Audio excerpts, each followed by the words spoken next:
Hey guys, it's Kevin Ruta here with Digital Marketing Fastlane. Today I have Elias Crum from Marketing Guys. Hey Elias, how's it going? Great, great. Thanks for having me today. It's a pleasure being on your show after you being on my show. So let's roll it. Yeah, so Elias, tell us a little bit about your background and then maybe let's dive into your company and kind of what you guys really do. Absolutely, absolutely. So I'm Dutch. I live in the Netherlands, as is my company, Marketing Guys. This year, we're celebrating our 10-year anniversary at Oh, Marketing wow. Guys. I started actually probably in April in 2010.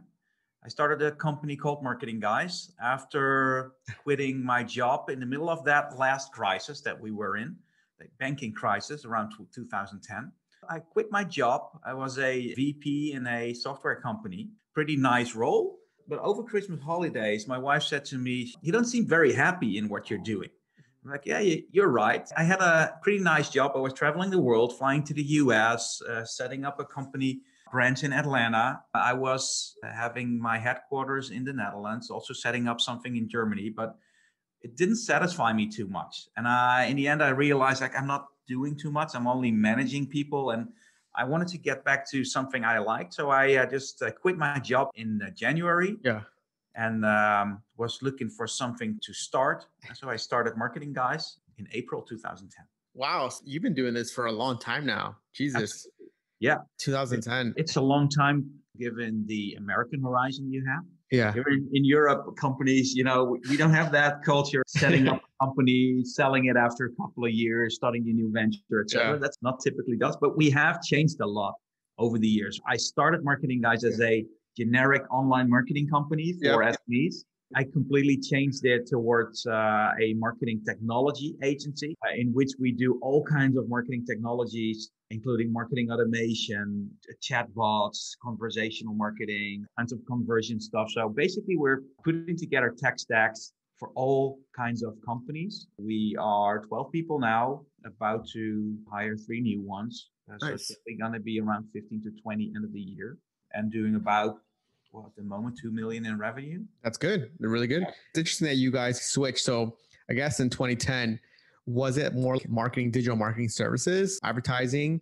I'm assuming the people that you're hiring has changed from more technical guys, or like before it was maybe account managers. What was that process like for you guys? How did you sort of shed the old stuff, or was it like a slow transition? Maybe talk to us about that. It's a slow transition if you look back on it. It looks very fast when you're in it. I think a lot of small business owners will realize this when they start up something with a corporate background. I had like the experience of working for bigger brands.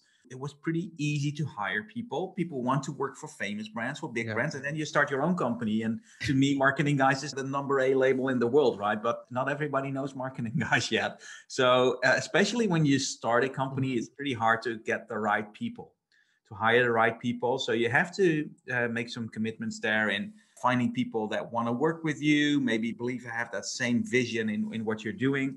And yes, we were doing traditional online marketing services where we were using MailChimp, sending email newsletters for small companies. We were doing some Facebook maintenance, Facebook advertising, etc., for smaller companies. And we would have, let's say, generic account managers, generic marketing professionals.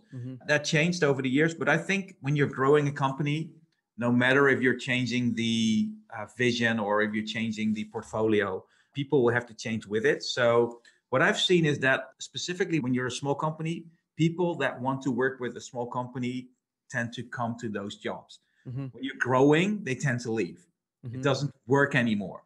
And yes, we had some tough times there and tough conversations with people that we wanted to leave. But of course, some people will just decide themselves to leave. If you're getting bigger and your cash flow is growing, etc., you will be able to hire the right people. And I am fortunate that at the moment we have a great team with a lot of dedicated professionals, MarTech enthusiasts that have been with us for a couple of years now. Yeah. And I think what you're saying is so important. There's so many lessons there that this is exactly what you go through. And even for us here at Voy, right? No one knew who we were. Our website looked really janky. Like, who is this? And really the experience, you have to convince somebody to work for you. And really you have to tell people, why should they work for you? Like, why should they leave that good job for you, startup that no one even knows about? And in the beginning, it's kind of like, hey, look, myself and Wilson, look at our peers' experience. This is what you're going to learn. We worked at big companies. We'll sort of tell you or talk to you about that experience as well. As we've gotten bigger, Voi's gone bigger, recruiting has just gotten easier because people then know you in the space and now they want to work for you. And that's great for us as like founders, owners, because now it's easier to convince somebody to work for you. But at the same time, another lesson that you said there too is important was we've also lost people when we were smaller. It's a different environment. As you start getting bigger, people don't like that. They want to stay in that 3 to 4 person team that's kind of like doing a little bit of everything and you're janky. There's no process, there's no systems, no meetings. You're kind of just like, through the wall and just like do stuff. And that's fun. But obviously, depending on where you want to take your business, you can always stay there, 3 to 5 people, perfectly fine. But if you want to grow, then you're going to have to actually introduce stuff that you maybe didn't want to, meetings, processes, systems. And it's really just to help your team because at least for us, we're about 40 people now. And what we were doing at 5, you can't do it 40 because then no one knows what's going on. Exactly. And that for me also very recognizable because exactly what you're saying, when those people that are working in a team of 2 and 3 and can do a little bit of everything, you can't just have them anymore when you're growing. And we have been a little bigger last year during the first Corona dip. We had to lay off a couple of people, to be honest. But at the moment, we have very dedicated professionals. We have people that want to work for us. When we have a vacancy, people actually come to us. And that's the fun of getting bigger, Yeah. And I think it's something that people don't really think about too much. There's a reason why companies like Google and Facebook get the best people because people will flock to them, hundreds of applications. Small businesses like us, we're lucky if people are like, oh my God, I see a good candidate. I'm like, okay, I got to get them. And then you're like, oh man, but they got taken up by another person. So it's tough. And this is a lot different now where before Corona, we'd be like, hey, look, this is why you should work here at Voi or work with me, freedom from everywhere, work from home. But now with Corona, that kind of advantage is gone. And it kind of sucks sometimes because these big companies like Facebook and Google will be like, no, you got to come to the office. So we were able to get talent from other spots. So now we need to rethink what is going to be a hurt. Yeah, absolutely. So right. And one thing I learned there, which was very important for me to learn, is that you have to hire for attitude and train for skills. Yep. That's a very true saying, especially if you're a smaller company and you have growth ambition. So you want to grow like 30 to 60% a year. You need to have the right people. And that attitude is so important. All the skills and all the tactics you can learn, right? Yep. Marketing technology seems like a big fuss to a lot of people, but it's not actually that difficult, right? You can learn those things. But something you can't learn is that attitude. And we at Marketing Guys are very pragmatic. We don't do a lot of, let's say, consulting and the bigger fake reports. We don't do that stuff. Let's say show results and then adapt to that within the practice. And when we want to really be pragmatic, you get the customers you deserve and you get the employees you deserve. So you have to have that attitude. So if we cannot work with the people that want to write fake reports, that want to be in consulting, etc. We need to have the people that want to show results to customers. And at Voi, it's probably the same. But the other thing in recruitment that is very important and true is that there is a difference between agency and customer side of working, right? So if you're used to working at the customer side, basically what I'm usually referring to as one boss, at an agency, you have like 30 bosses if you're working for 30 different accounts, right? And they're all important. They all think they are the most important customer. And you have to deal with that stress. And working at an agency really requires you to be flexible. I hate to say it, but a lot of people think it's nice, have never experienced it, but it's a tough job, but it's a great job. I wouldn't want anything else than working for an agency. But I've seen a lot of people in the past 10 years that thought it was a great agency and agency life. And it's like, I want to work at an agency, can see all kinds of different companies and blah, blah, blah. And then after a couple of months, they're like, this is too stressful for me. Yes, that's literally how it is. Agency is like, I tell people it's like a boot camp. You're in there, they're literally going to learn systems. You love it or you hate it, right? Yeah, either you love it or you hate it. And it's a funny story, even for us here at Void. Obviously, people have left the company, and I still talk to a lot of my old employees, and they're just like, wow, it's crazy how much time I have. It's crazy how much work you do at an agency versus when you're at one brand. That's the difference. It's so funny because now my friend, he's just like, I'm learning programming. I'm reading more books. He's like, I have so much time. I literally have no clue what to do at the job. Absolutely. It's so recognizable. But, on the other hand, if you want to learn quick, work at an agency. If you want to see a lot of brands, if you want to be flexible in all the kinds of different things you can learn within digital marketing, be at an agency. There is no training course that can prepare you for agency life. There's literally no course. You're kind of just dived in. Every client wants to know like an update immediately. You want to optimize every single day. Agency life is definitely tough. It's good for some people. And we've had people that worked at an agency, they leave and then they come back to an agency, and then vice versa, where they've never worked at an agency and they're like, oh, I've only done like one brand. I want to know how it is. And it's like, whoa, this is wild. And some thrive, right? So I'm like, yep, this is exactly what I wanted. Others are like, this is not what I want. The other thing is that when you're, let's say, existing a little longer as an agency, you're getting those bigger customers, right? Yep. And they are kind of more professional to work with, especially if you're smaller and working for SMEs, you know, they expect everything from you. It goes beyond reasonable. You know, it's like what they expect. They call you, these smaller companies, they would call you up at Friday night and it's like, yeah, I would like that newsletter to be sent out tomorrow morning on Saturday. And we're like, you know, okay, let's do it. You're a customer. So yes, we'll do it. But when you're growing and getting those more experienced and bigger customers, that it also gets more professional, which that's what I like. We are pretty international. So we have customers throughout Europe and the US. And that makes it very useful for us to use that experience that we have with US customers, US vendors. So we work for the bigger vendors as well, right? In marketing automation, we do HubSpot, but we also do Adobe, Acton, so different and other vendors like ActiveCampaign, just within marketing automation, right? But all the experience we have with customers throughout Europe and the US helps us to find new markets. So for example, if you're looking at the maturity of the market, the US is like a year ahead of the Netherlands, for example. This is for marketing tech, right? Yeah, marketing tech. So mainly everything that you guys have there now, which is hot. So for example, a marketing tech or sales technology that is pretty hot in the US at the moment is video selling, right? Like Vidyard and those kinds of stuff. Everyone in the US uses it. When you're using that in the Netherlands now, it's like it's considered very new. Oh, so really? People really come to you and they're like, oh, I've never seen this before. This is the great thing. So you really can use it to distinguish yourself from competition. Vidler, right? Like Loom and stuff. Vidyard, the video selling software where you just, you know, doing your prospecting. There's another one too called that we use. Like Vidyard's good, but that's like old. Like no one uses Vidyard anymore. That's exactly what I mean, right? You consider it old and we're like, we've just started using Vidyard. So I can tell you.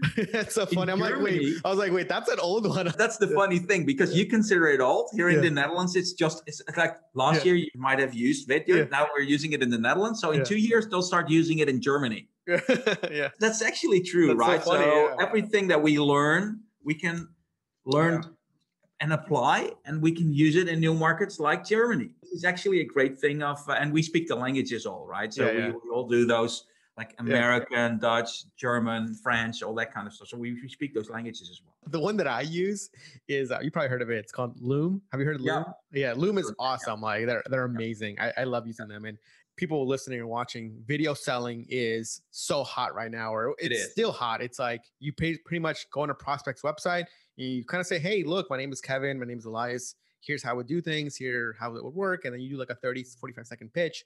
And it's great because depending on the software, right?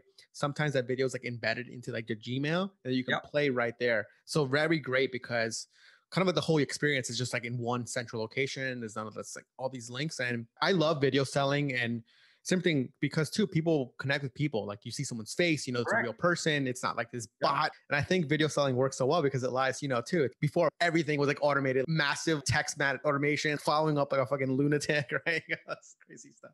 I just did an interview on Scott Ingram's podcast, the Daily Sales Tips. So it's Daily Sales Tip, just from the top of my head, it's like 784, which I gave on using video in the proposal stage. So not only for prospecting, but we use video within our proposals as well. Especially during COVID times, you know, when you're selling, and we're selling a lot in B2B, you always have a decision-making unit of 5, 7, 9 people.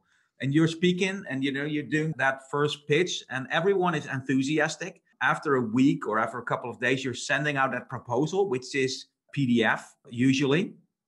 That's a little boring, right? After a great conversation, you get this boring PDF. So instead of that, we just send out a Panda doc, which is the software that we're using, and we're embedding a video there. And it's like, We go back and it's like, hey, Mike, we spoke last week. This is what I put together for you. This is how we put it together. The nice thing there is that you can keep that emotion there, that like enthusiasm.